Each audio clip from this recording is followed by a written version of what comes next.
Selamat pagi pemirsa Hidup Sehat, semoga sehat selalu ya.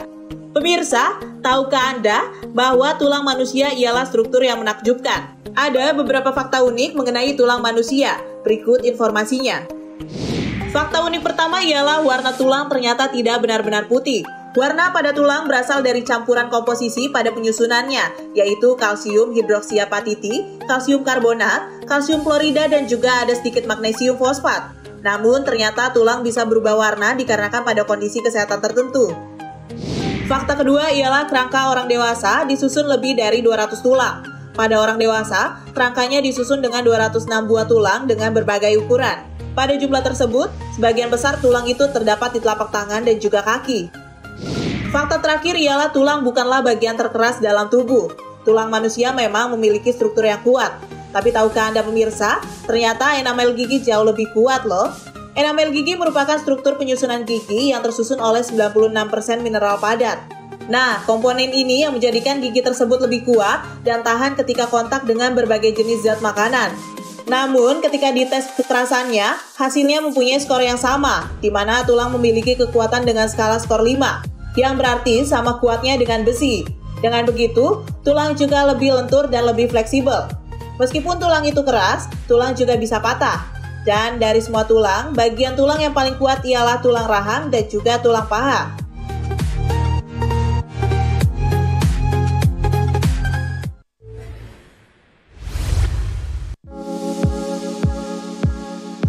Pemirsa, tulang merupakan struktur paling penting dalam tubuh. Apa jadinya jika tubuh tak lagi mampu bergerak bebas? Tulang yang seharusnya menjadi fondasi utama malah membuat setiap langkah terasa berat dan menyakitkan. Tanpa disadari, tulang kita bisa perlahan menjadi rapuh dan keropos, memicu resiko patah tulang bahkan dari aktivitas ringan sekalipun. Itulah ancaman osteoporosis. Penyakit yang diam-diam menggerogoti tulang ini sering dijuluki silent disease. Biasanya, penyakit osteoporosis berlangsung tanpa gejala awal yang jelas, membuatnya seringkali diabaikan. Lantas, bagaimana agar terhindar dari osteoporosis? Simak informasi selengkapnya bersama Dr. Latsarizul Alfarik, spesialis ortopedi, di Studio Hidup Sehat pagi ini. Assalamualaikum warahmatullahi wabarakatuh. Selamat pagi pemirsa Hidup Sehat. Senang sekali saya Sekar Wanda bisa kembali menyapa Anda. Nah pemirsa, bertepatan dengan hari ini yakni 20 Oktober 2025, hari ini merupakan Hari Osteoporosis Sedunia. Nah dengan berkaitan hal tersebut kita juga akan membahas osteoporosis yang ternyata dapat menggerogoti tulang tanpa ada rasa. Dan untuk membahasnya lebih mendalam sudah bersama kami di sini sudah ada Dr. Latsarizul Alfarik, dokter spesialis ortopedi. Selamat pagi dokter, apa kabar? Selamat pagi. Nah di sebelah sana juga ada Mbak Adel. Mbak Adel ini juga penderita penurunan pada kualitas tulang begitu ya Mbak. Selamat pagi Mbak Adel, bagaimana kabarnya? Selamat pagi Kak, alhamdulillah sehat. Oke, nah kita langsung saja ya dokter ya. Sebenarnya secara definisi osteoporosis itu sebenarnya apa sih dokter? Ya, sebenarnya osteoporosis itu merupakan suatu bentuk penyakit atau gangguan dari tulang di mana terjadi suatu penurunan dari massa atau kepadatan tulang tersebut.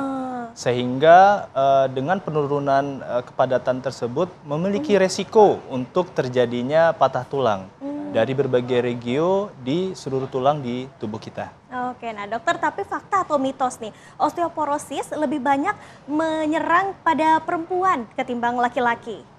Fakta atau mitos dokter? Secara umum dari hasil riset yang ada memang perempuan lebih cenderung untuk terkena osteoporosis dibandingkan yang laki-laki. Mungkin dari hal kecepatannya juga, mungkin yang perempuan akan lebih dahulu terkena osteoporosis, seperti itu. Oke, nah Mbak Adel mungkin bisa diceritakan nih awal mula pertama kalinya Mbak Adel terdeteksi mengalami gejala adanya penurunan pada massa ya atau kepadatan pada tulang. Baik, terima kasih Mbak Sekar. Jadi mungkin kurang lebih tahun 2019, saya sering merasakan kesemutan di bagian tumit. Lalu kemudian ada sebuah event dan ada kesempatan untuk saya mengecek kepadatan tulang tersebut. Ternyata hasilnya sudah kurang baik begitu. Terus ya selanjutnya direkomend untuk minum vitamin dan sebagainya. Kalau dibilang usia, mungkin pada saat itu usia saya masih 26 tahun. Jadi cukup kaget ya, karena kan biasanya kalau yang mungkin osteoporosis atau penyakit lain 35 ke atas atau mungkin 40, dan pada saat itu saya 26 tahun kok sudah berkurang ini kepadatan tulangnya, mungkin begitu. Oh oke, nah tapi pas Mbak Adel pertama kali ngecek ke dokter gitu, apa kata dokter? Penyebabnya apa dok, Mbak Adel? Kalau penyebabnya mungkin lebih ke tingkat kegiatan yang cukup padat, tapi tidak dibarengi dengan konsumsi mikronutrien yang oke gitu. Tidak cukup lah konsumsinya, mungkin dari segi kalsiumnya atau mungkin dari D3-nya, semacam itu. Oke. Nah dok, tapi emang kalau aktivitas itu dapat mempengaruhi begitu, tingkat aktivitas kita apabila terlalu tinggi itu bisa berpengaruh begitu terhadap tulang kita? Iya Mbak, jadi untuk aktivitas memiliki pengaruh besar buat kondisi dari tulang kita, terutama dalam metabolismenya. Di mana dengan aktivitas fisik yang rutin, yaitu juga bisa meningkatkan kekuatan dari tulang, di mana metabolisme pembentukan tulang itu menjadi lebih baik gitu. Tapi tentu saja dengan kehati-hatian, jika terlalu berlebihan juga, tentu ada risiko yang lain. Oke, tadi kan Mbak Adel juga sempat ngomong nih mengenai mikronutrien, itu juga berpengaruh, tapi kita akan membahasnya lebih mendalam usai jeda, dan pemirsa tetaplah bersama kami di Hidup Sehat.